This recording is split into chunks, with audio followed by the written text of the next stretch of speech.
في يوم من الأيام وفي أرض بعيدة كان عايش فيها زوج وزوجته مع بعض في سعادة. فاجأت الزوجة زوجها بخبر سعيد وقالت له إنها حامل، والزوج فرح قوي.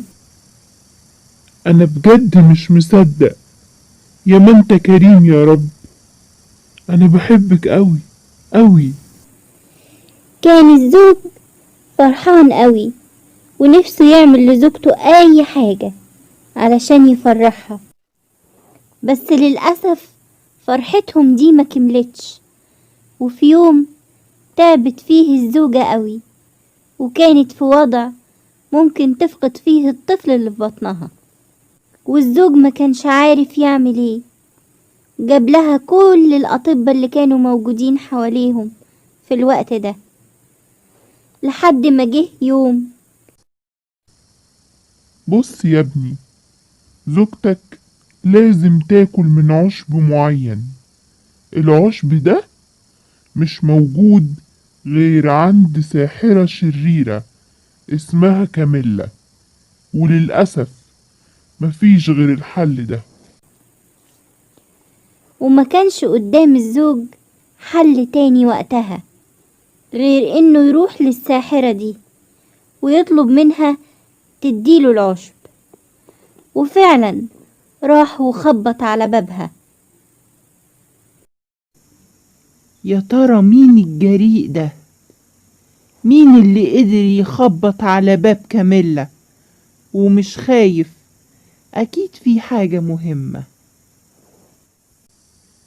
أنا آسف أوي، بس زوجتي مريضة وحالتها بتزداد سوء، وعلاج زوجتي في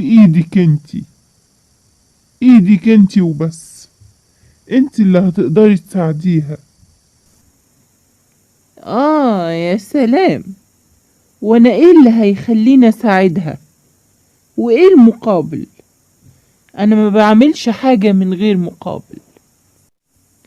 انا هعملك اللي انتي عاوزاه، بس لازم تساعديني ارجوكي.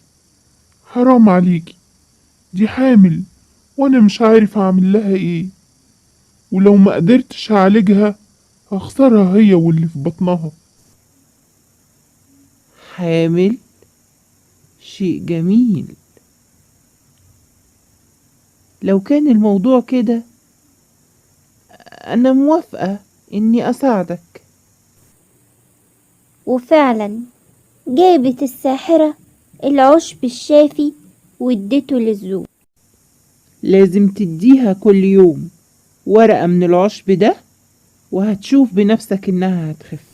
والزوج ما صدق واخد العشب وجري على زوجته، والزوجة فضلت تاكل ورقة من العشب ده كل يوم.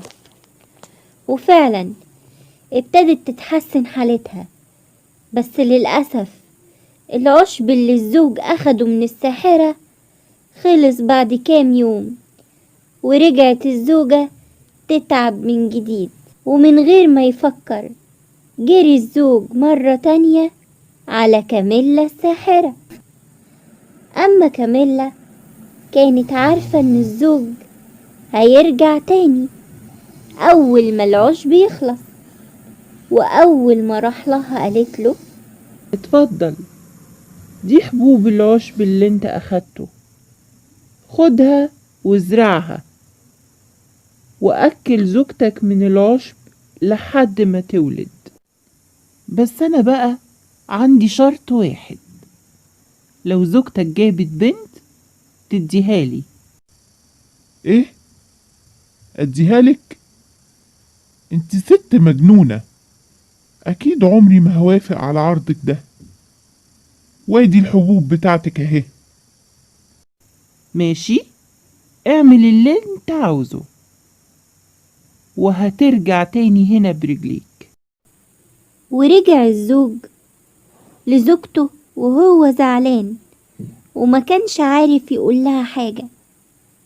ومع مرور الأيام زاد التعب على الزوجة وحالتها بقت سيئة جدا، والجنين كمان بقى في خطر. أما الزوج فما كانش بيقدر ينام من كتر التفكير. يا ترى يوافق على عرض كاميلا الساحرة الشريرة، ولا يسيب زوجته تموت قدام عينيه هي والطفل اللي في بطنها؟ وخد الزوج قراره وراح عند الساحرة وقبل عرضها، وأخد الحبوب بتاعة العشب وراح لزوجته وزرعها قدام البيت، وعلى طول الحبوب طلعت العشب وأخد منها وأكل زوجته. وبمرور الأيام الزوجة حالتها اتحسنت خالص، وقامت من السرير وخفت، وبعد شهور قليلة رزقهم ربنا بمولود جميل وصحته كويسة، والزوجة كانت فرحانة خالص. الله، دي بنت جميلة قوي. بنت؟ ليه كده يا ربي؟ ليه حصل اللي كنت خايف منه؟ في الوقت ده كانت كاميلا الساحرة الشريرة مستنية بفارغ الصبر ولادة الزوجة.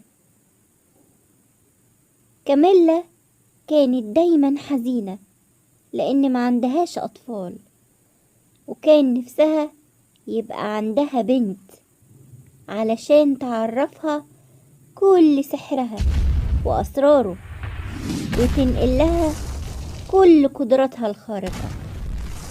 وفعلا راحت كاميلا أول ما عرفت وأخدت منهم البنت.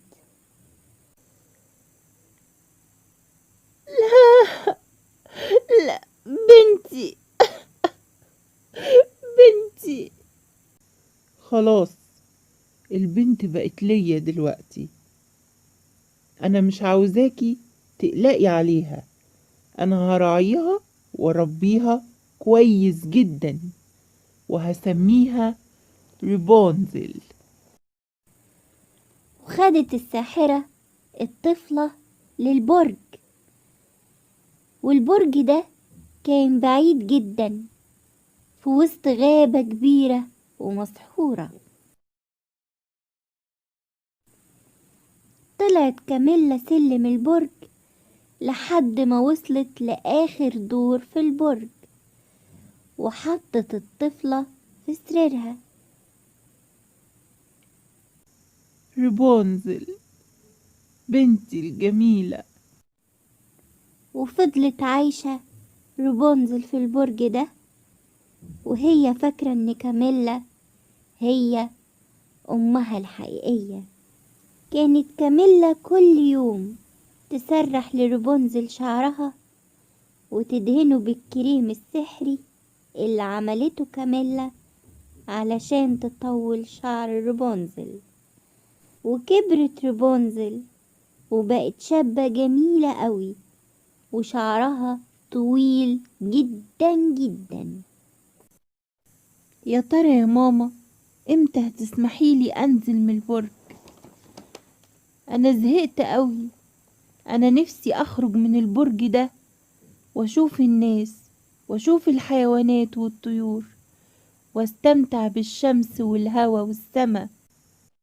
وبعدين فيكي بقى، انا قلتلك ايه؟ مش قلتلك قبل كده ان العالم بره مليان بالناس الاشرار والحيوانات المفترسة اللي ممكن يؤذوكي؟ انتي هنا في امان، بعيدة عن البشر واي حد يقدر يأذيكي. ومن اليوم ده حست كاميلا بالقلق على رابنزل، وفكرت في فكرة شريرة. مفيش غير حل واحد. انا هخدم سلم البرج ده خالص، خلاص ما بقتش محتاجاله.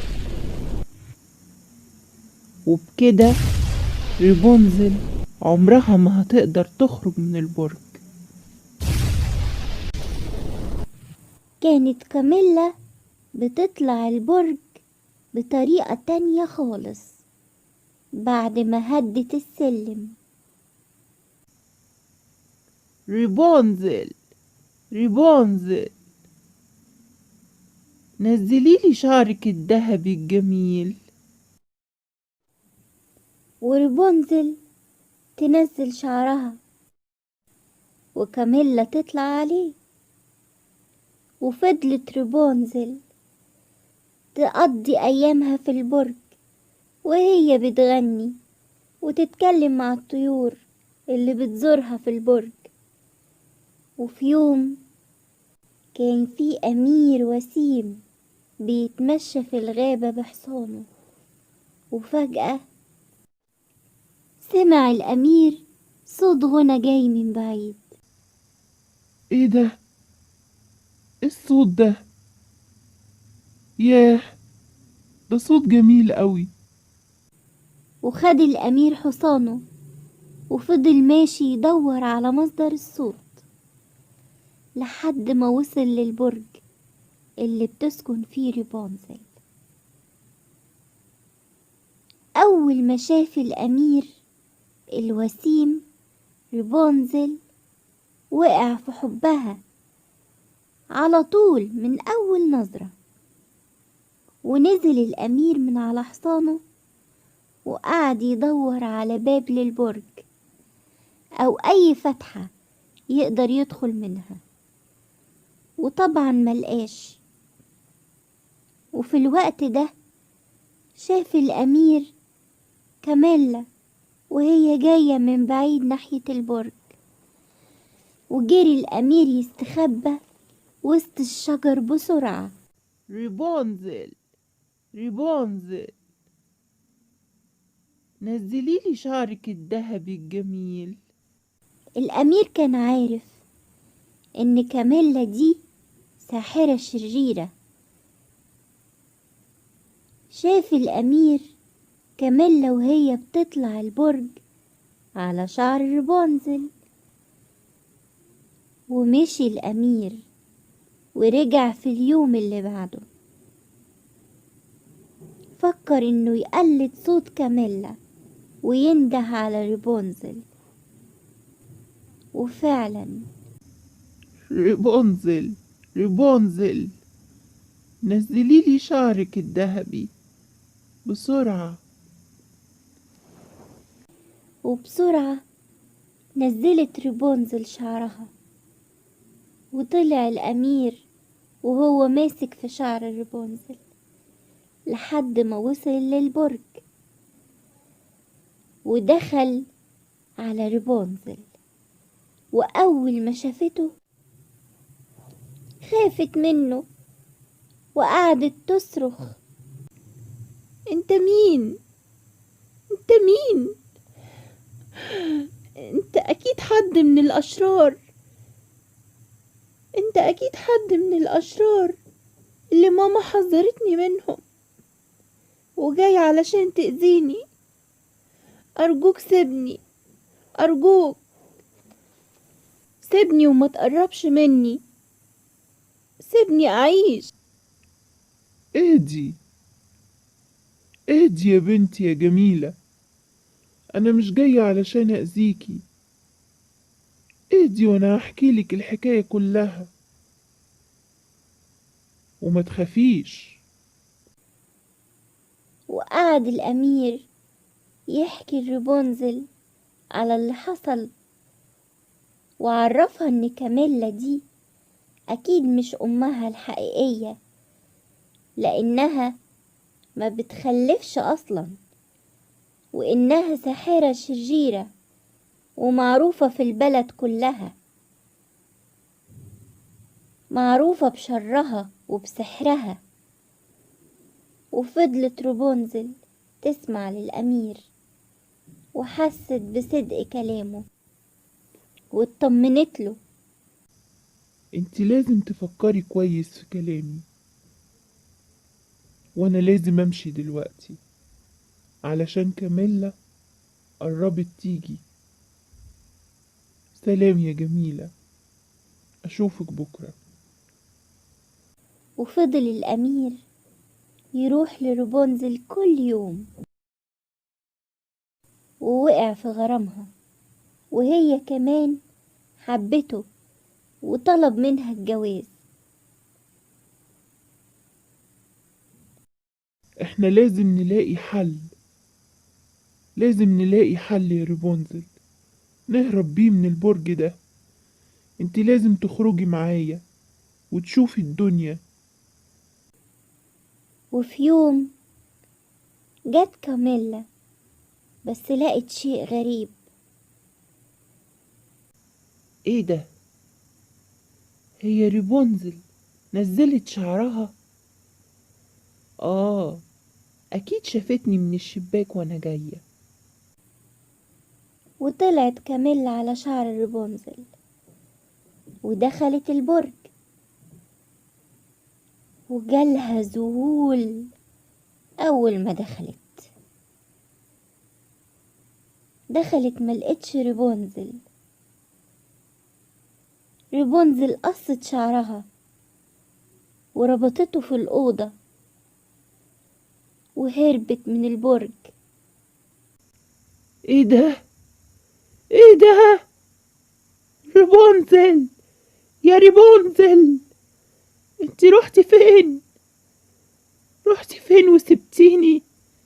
وازاي جالك قلب تهربي وتخدعيني؟ انا الساحرة كاميلا، بكل سحرها وجبروتها تيجي بنت زيك بعد ما ربيها؟ لا، لا، قضيتي عليا. حرام عليك يا رابنزل. وأخد الأمير رابنزل واتجوزها، وساعدها كمان إنها تلاقي أهلها، وأمر بحبس كاميلا الشريرة في البرج علشان يخلص البلد كلها من سحرها ومن شرها.